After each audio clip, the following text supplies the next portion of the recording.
바람의 신 아이올로스. 오디세우스 일행이 다음으로 상륙한 곳은 바람의 신 아이올로스의 섬이었다. 바람의 신 아이올로스는 높이 솟은 바위산 꼭대기에 우뚝 선 눈부신 청동 궁전에서 씩씩한 아들 6형제, 아름다운 딸 6자매와 함께 살고 있었다. 아이올로스의 아들딸은 남매끼리 혼인하는 이집트 왕실의 풍습에 따라 5쌍의 부부가 되어 살고 있었다. 아이올로스는 오디세우스 일행을 따뜻이 맞아들이고 만 한 달 동안이나 궁전에 머물게 해주었다. 오디세우스는 아이올로스에게 트로이아 성을 포위하고 있을 당시의 이야기와 고향으로 돌아가면서 그때까지 겪은 모험담을 들려주었다.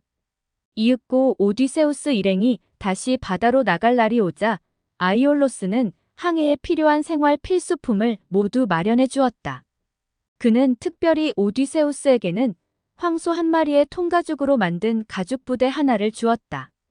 오디세우스 일행을 무사히 고향으로 실어가 줄 서풍만 빼고 세상의 바람이라는 바람은 다 잡아가둔 가죽부대였다. 서풍을 잡아가두지 않은 것은 그 바람이 있어야 오디세우스 일행이 안전하게 항해할 수 있을 터이기 때문이었다. 오디세우스는 은으로 꼰 실로 가죽부대의 주둥이를 꼭 잡아묶고는 노잡이들이 앉는 긴 걸상 밑에다 숨겨두었다. 아이올로스는 오디세우스에게 고향의 항구에 다다르기 전에는 절대로 그 가죽부대를 열어서는 안 된다고 단단히 다짐을 주었다. 오디세우스 일행을 태운 배는 아흘의 밤 아흘의 낮을 항해했지만 노는 한 번도 저을 필요가 없었다. 서풍이 부드럽게 돛을 부풀려 주었기 때문이었다. 항해가 계속될 동안 오디세우스는 손수 방향타를 잡고 배가 나아갈 방향을 결정했다. 그는 방향타 잡는 자리를 어떤 부하에게도 양보하지 않았다. 열흘째 되는 날, 드디어 일행의 눈에 고향 이타카 섬이 보였다. 지칠 대로 지쳐있던 오디세우스는 하늘을 찌르듯이 솟아있는 눈에 익은 고향의 산을 바라보는 순간 그동안의 피로를 이기지 못하고 잠이 들고 말았다. 드디어 항해가 끝났다고 생각하는 데서 오는 안도감이 그를 골아떨어지게 만든 것이었다.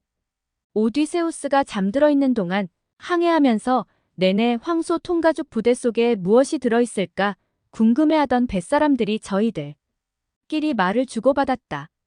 우리 선장이 아이올로스로부터 받은 선물이 도대체 뭐길래 이렇게 꽁꽁 숨겨둔 거지? 선장이 그렇게 꽁꽁 숨기고 밤낮 감시하는 걸 보면 틀림없이 금과 은이 가득 들어있을 거야. 그게 금과 은이라면 우리도 한몫 나누어 받을 권리가 있다. 우리도 선장과 함께 항해해왔고 고생도 선장 못지않게 했으니까. 자, 이제 고향에 거의 다 왔다. 구경 좀 하는 거야 괜찮겠지. 한번 보자고. 이런 말이 오고 갈 즈음 배는 고향 해변에 거의 다 다가와 있었다. 해변의 바위 사이에서 사람들이 피우고 있는 모닥불이 보일 정도의 거리였다. 뱃사람들은 노잡이들이 앉는 긴 걸상 밑에서 통가죽 부대를 꺼내어 은줄을 풀었다. 그러자 씩씩거리는 소리, 우르르 쾅쾅거리는 소리, 배폭이 찢어지는 소리와 함께 통가죽 부대 속에 갇혀있던 세상의 바람이라는 바람은 모두 일제히 부대에서 빠져나왔다. 바람은 바다와 하늘 사이의 공간을 가득 채우고 회오리를 일으키면서 12척의 배 위로 솟아올랐다. 그 바람은 고향에 거의 다 도착한 12척의 배를 산산이 흩어지게 하여 낯선 바다로 보내버렸다. 오디세우스는 뱃사람들의 비명소리, 무서운 바람소리에 잠을 깨고 나서야 일이 그렇게 된 것을 알았다. 절망에 빠진 오디세우스는 배전에서 폭풍의 바다로 뛰어내려 험하디 험한 삶과 방황의 백기를 거기에서 끝마치고 싶어질 지경이었다. 하지만 그에게는 아직 그가 돌보아 주어야 할 뱃사람들이 있었다. 오디세우스는 그들을 미워할 수 없었다. 그는 다시 한번 용기를 내어 뱃사람들을 지휘해서 폭풍에 부서진 배를 몰았다. 지옥 같은 물보라 속을 여러 날 항해한 끝에 그들은 다시 아이올로스의 섬에 이르렀다. 그러나 이번에는 바람의 신 아이올로스도 그들을 환영하지 않았다. 환영하기는커녕 아이올로스는 그들에게 소리쳤다. 이렇게 되돌아온 것을 보면 신들이 그대들을 미워하고 있는 것임에 분명하다. 신들의 미움을 산 자들에게 내 집을 빌려줄 수 없고 내 친절을 베풀 수 없다. 떠나라, 떠나되 다시는 뱃길로 내 해변에 이를 생각은 하지도 말아라. 아이올로스는 그들을 내쫓았다. 바람의 신 아이올로스의 섬에서 쫓겨난 뒤로는 돛폭을 부풀려줄 바람 한 점 불지 않았다. 배는 노를 젓지 않으면 한자도 움직이지 않았다. 그렇게 느린 속도로 항해하자니 다른 육지나 섬을 찾을 수도 없었다. 따라서 밤이 되어도 오를 만한 섬이 없었다. 그들은 낮이고 밤이고 교대로 노를 젓지 않으면 안 되었다. 이래째 되는 날에야 섬이 눈에 띄었다. 오디세우스 일행은 그 섬으로 배를 몰아갔다. 입구 양쪽이 절벽으로 가려진 아주 안전한 항구가 나타났다. 오디세우스는 부하들에게 배를 항구 안으로 몰고 들어가 안전한 곳에다 닻을 내리라고 명령했다. 그러나 그 자신이 지휘하던 배만은 남바다에 그냥 남아있게 했다. 그가 지휘하던 배의 뱃사람들은 다른 사람들이 아니라 바로 바람부대를 연 뱃사람들이었다. 그는 그 부하들이 또 무슨 말썽을 저지를까 두려웠던 것이었다.